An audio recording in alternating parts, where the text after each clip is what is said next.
This evening, first up, crossing borders for justice. Attorney General Anil Nandlall moves to enforce a $37 million libel judgment against US-based influencer Melly Mel Atwell-Holder, testing how far Guyana's courts can reach beyond its shores. Plus, no exceptions.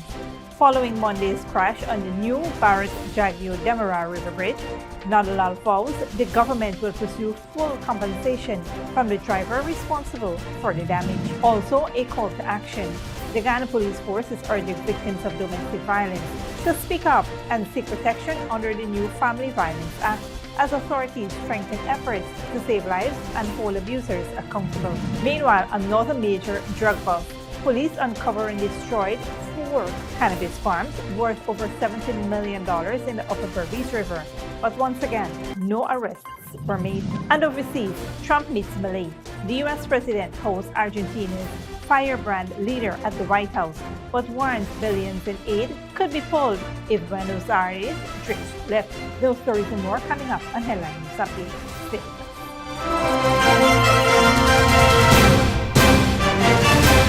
Welcome to this broadcast of Channel 2's Headline News Update for October 15, 2025. I'm Bibi Backus. Thank you for joining us. First up, Attorney General and Minister of Legal Affairs Anil Nandlall has announced plans to enforce a $37 million libel judgment against US-based social media personality Melly Mel Atwell-Holder in the United States, a move that could test the reach of Guyana's courts across international borders. Speaking on his weekly program Issues in the News on Tuesday night, Nandlall said the judgment awarded by default in August will be transmitted to his U.S. legal team for registration and enforcement. He warned that residing abroad does not shield individuals from accountability. And I will demonstrate that Guyana's judgment is equally enforceable as any judgment obtained in the United States of America. And this must be a learning experience for all of us who believe that we can be in a foreign country and do what we like and say what we like and libel people as we wish, and we are somehow immunized and insulated from the laws of this land. Atwell-Holder, who has lost multiple defamation cases in both Guyana and the US, has repeatedly claimed she is untouchable because she owns no assets. Nandlall dismissed this notion, stating that the enforcement is a matter of principle. She will come out and say that she doesn't have a cent in her name and she doesn't own any property in her name, and that may be so. And this judgment will ensure that that remains like that. Because a cent that goes into her bank account or anywhere she has money or property, this judgment will be enforced against that money or that property. The Attorney General's pursuit stems from what he describes as false and scandalous statements made by Atwell-Holder on social media in 2024. The case adds to the influencer's growing list of legal troubles, including multi-million-dollar judgments against her in Guyana and a dismissed defamation lawsuit in a U.S. federal court. Meanwhile, Atwell-Holder has since responded online, calling Nandlall's move delusional and citing U.S. First Amendment protection as a significant hurdle for enforcement. However, Nandlall insists the case goes beyond damages. It is about upholding respect for Guyana's judicial system and demonstrating that defamation, wherever committed, carries real consequences. In similar news, following public concerns over Monday's accident that damaged the eastern approach to the Bharrat Jagdeo Demerara River Bridge, Attorney General and Minister of Legal Affairs Anil Nandlall has confirmed that the government will pursue compensation from the driver responsible. Speaking on his weekly program, Issues in the News on Tuesday night, Nandlall said the police are investigating the incident and that the extent of the damage is being assessed. He assured the public that equal treatment will apply in this case as in all previous instances of damage to state property. The matter is being investigated by the police. A report obviously is being compiled. The damage done to the public infrastructure is currently being assessed, and inclusive in that assessment, obviously, would be the cost of reparation.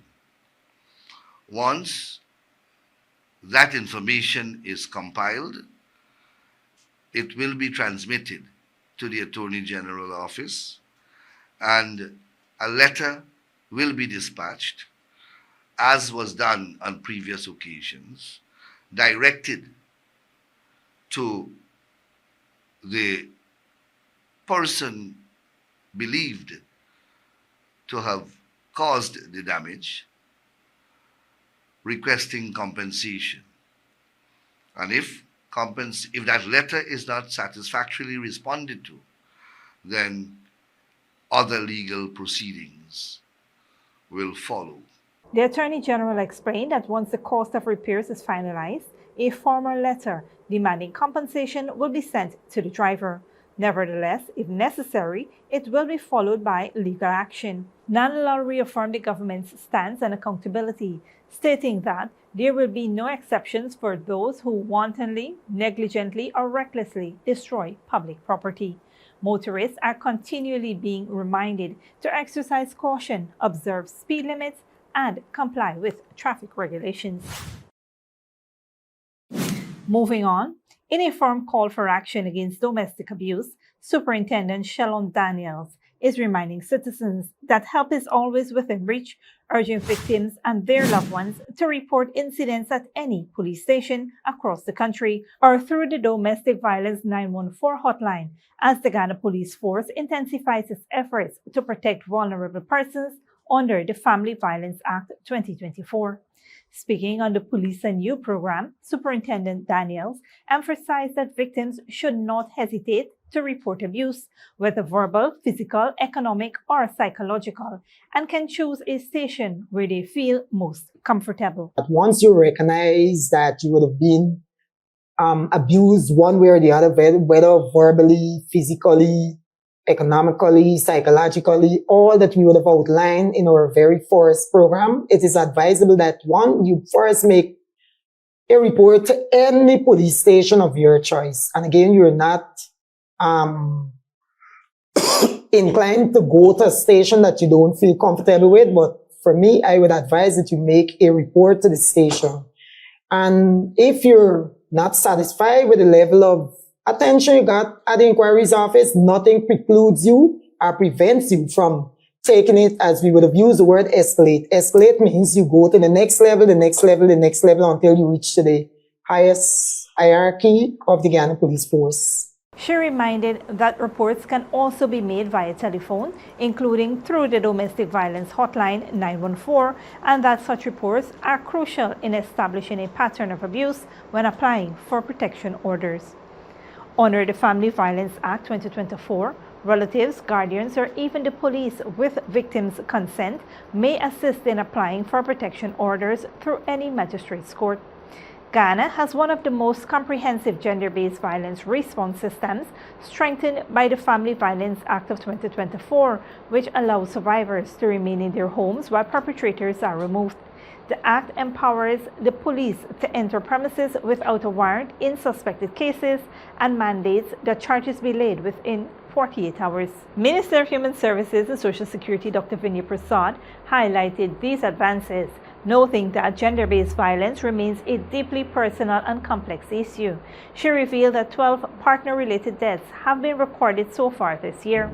Dr. Prasad said her ministry continues to transform the national response, including establishing a 24-hour 914 hotline, expanding shelters, offering financial and trauma support, and training over 1,200 community advocates to assist survivors. Stick around when we return. Minister Bharrat urges new CPC trainees to teach with passion, serve with pride, and police destroy over $70 million in cannabis during Upper Berbice River operation.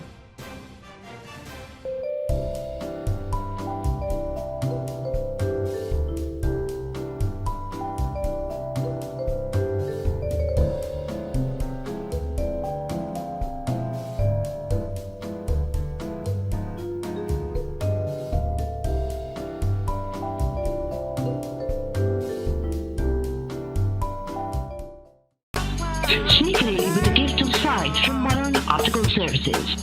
Let our professional team examine and prescribe what's best for your eyes. Common smiles make fashionable faces. See us for a full line of optical services, including brand name and prescription eyewear.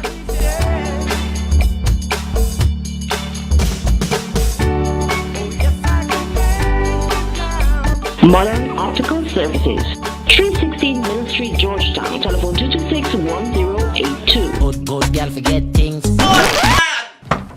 What's the problem, Granny? I want money for Bharrat for doing surgery. I was dancing and I fall and fracture my hip. If you need some quick money, you should check Lender's Jewelry and Pawn Shop. Lender's Jewelry and Pawn Shop, Lot 238 South Road Border, Georgetown. Get jewelry made to order in just 72 hours. We also accept vehicles. Lender's, best rates, longest payback period. Boys, I get through. Plus, I could dance again.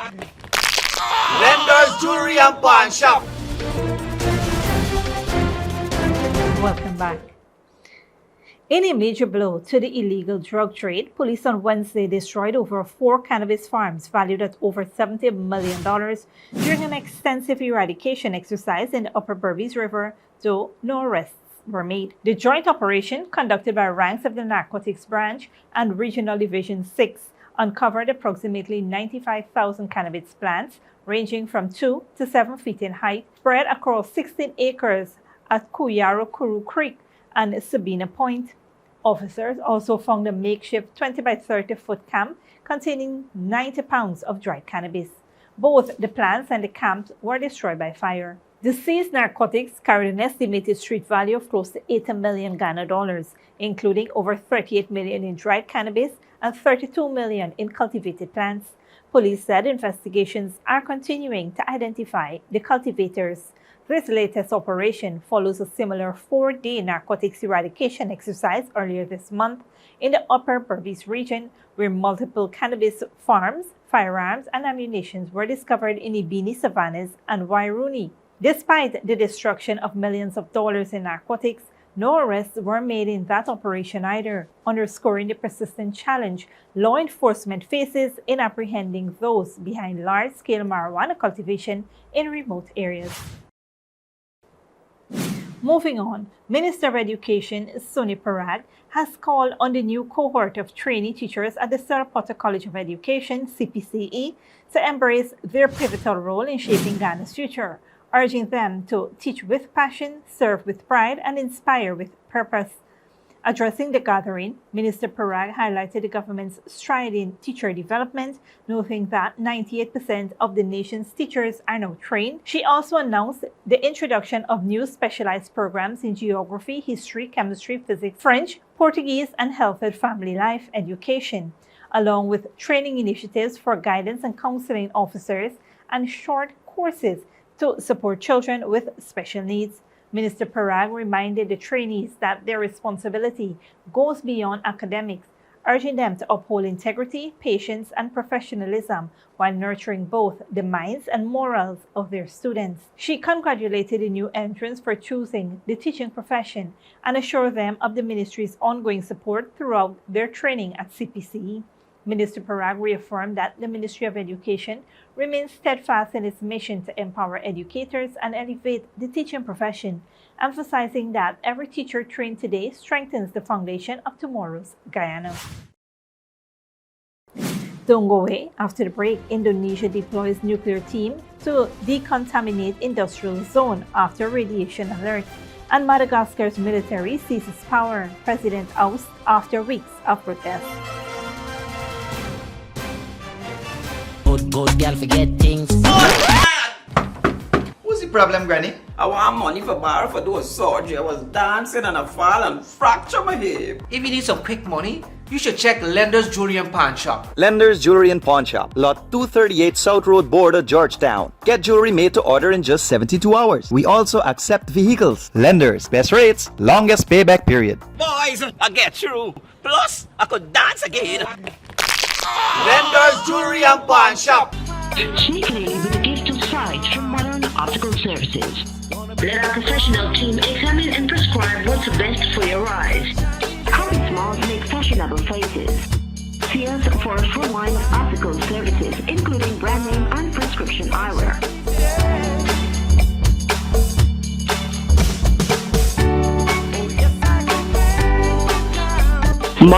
Optical Services.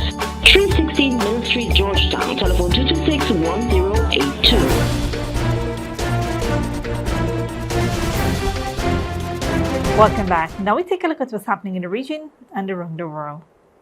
Prime Minister Gaston Brown has ruled out hosting any foreign military bases in Antigua and Barbuda ahead of a visit by U.S. Southern Command Chief Admiral Alvin Hosley. Brown said the nation is happy without military assets, even as Grenada reviews a U.S. radar installation request. President Donald Trump has hosted Argentinian President Javier Milei at the White House, endorsing his political allies' agenda ahead of crucial midterm elections. Al Jazeera's Teresa Bo reports. Donald Trump has become Argentine President Javier Milei's loudest cheerleader on the global stage. But during their meeting at the White House on Tuesday, Trump tied U.S. support to the results of legislative elections taking place at the end of the month. The president doesn't win. I know the person that he'd be running against, I believe, probably. We probably have the person. A person is extremely far left and a philosophy that got Argentina into this problem in the first place. So we would not be generous with Argentina if that happened. Trump's administration has already promised $20 billion to prop up Argentina's struggling economy and has vowed to do whatever is necessary to prevent another financial crisis. Javier Milei came to power promising to transform this country's economy and has implemented a sharp austerity plan. In the past months, he has struggled with a faltering economy, corruption scandals, and sinking popularity. Many in Argentina are angry with Javier Milei's austerity program, and they're hoping that his reforms will translate into better jobs and wages. And even though the United States' financial support won't help solve Argentina's endemic economic program, it certainly helps Javier Milei stop the erosion among voters in the weeks ahead of the legislative elections later this month.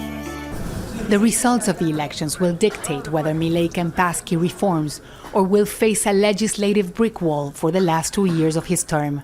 Some economists close to the opposition call the U.S. support an extortion and an act of political support for Milei and not for Argentina. It's very serious because supposedly they want to give support to the economy. If it's tied to politics, what happens if someone else wins and there's a different government? The US should give us stability, not uncertainty. But for Javier Milei, the meeting with Trump is a political and economic lifeline. I want to congratulate you for the work and for understanding the threat that 21st century socialism represents around the world, especially in Latin America. And I also want to deeply thank Secretary Bessent for the enormous effort he has made to help overcome the liquidity problem in Argentina. The Trump-Milei alliance represents a significant test for Argentina and the broader region, raising questions about whether U.S. support will translate into economic growth. Teresa Bo, Al Jazeera, Buenos Aires. An operation is underway to decontaminate an industrial zone west of Indonesia's capital, where traces of hazardous radioactive material were detected. Al Jazeera's Jessica Washington reports. In Banten province, police and military personnel seal off this area as they conduct their emergency decontamination operation at this industrial zone, where traces of cesium-137, a hazardous radioactive isotype, were found at production facilities. We urge members of the public not to approach the locations with the radiation hazard signs. The government is doing its best to handle the situation. The zone was investigated for contamination after the U.S. Food and Drug Administration flagged frozen shrimp products exported from Indonesia were contaminated with a low level of cesium-137. The FDA noted that repeated low-dose exposure could lead to a heightened risk of cancer. American retailers issued a recall for the products. Cesium-137 is used in medical devices and is also a byproduct of the nuclear fission process. An investigation by a government task force found the contamination was spread through airborne dust from a smelting plant and that it didn't come from the shrimp products. Indonesian authorities are investigating if the contamination may have been caused by scrap metal imports. Radiation scans showed more than 20 plants in the industrial area had some level of contamination and will undergo decontamination procedures conducted by the nuclear agency. Efforts to trace the source of cesium-137 are being carried out intensively, from the import of steel and iron scrap and from the possibility of leaks of improper disposal related to its commercial use. Those living near the industrial estate are being temporarily relocated. There are 7 houses around here, but they said only my house is impacted by the radiation. Indonesian police are looking to speak with the owner of the smelting factory, but say the factory closed before the contamination case occurred and the owner is no longer in the country. Meanwhile, Indonesian shrimp exports to the US will continue. Companies must now have a radioactive-free certification from the Indonesian government before sending their products to the US. Jessica Washington, Al Jazeera, Jakarta. Madagascar's military has seized control of the country, removing President Andry Rajoelina from power after weeks of youth-led protests and parliamentary impeachment vote. Al Jazeera's Melly Mel reports. The day began with Parliament moving to impeach President Rajoel and remove him from office. But the decisive moment came when Colonel Mikhail Randrianirina, head of the elite CAPSAT military unit, announced the armed forces had seized power. We will take power starting today and dissolve, starting today, the Senate, the High Constitutional Court, the High Court of Justice, the High Council for the Defence of Democracy and the Rule of Law, and the Independent National Electoral Commission. There you go, the National Assembly. We let it work, we continue to work, and that's it. For weeks, young protesters, largely members of what's being called Gen Z Madagascar, have been on the streets demanding change. Their anger, a response to chronic electricity and water shortages, corruption and high unemployment. On Monday night, Rajoel made a last-ditch effort to hang on to power, addressing people on social media. A transitional council made up of officers from the military will now govern until elections are held. But that may take as long as 2 years. Many greeted the soldiers with cheers, hoping this marks a break from past failures in governance. For now, Madagascar is without a president. As night falls, senior members of the military are meeting with politicians in the building just behind me.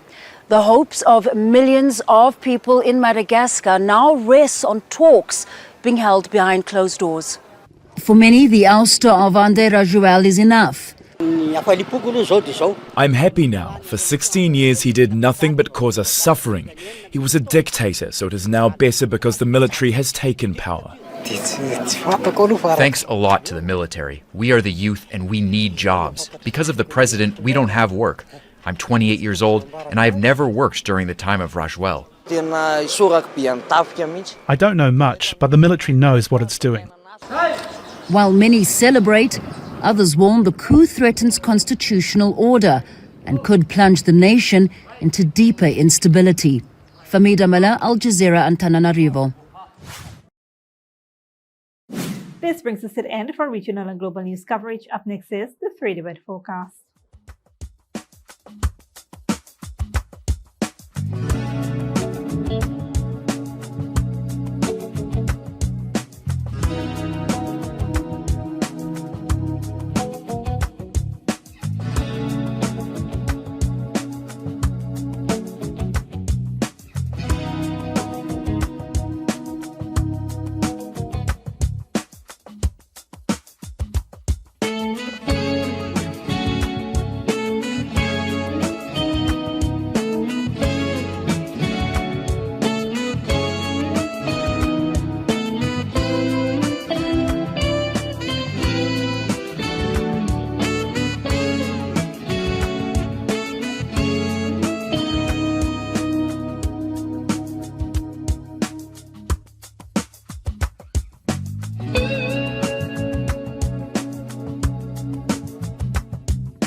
And that's Safety Week 2 Headline News for this Wednesday evening. As we take our leave, we invite you to follow us on Facebook and YouTube. You can tune in tomorrow at 6:30 a.m. for a rebroadcast and at 7 p.m. for more news.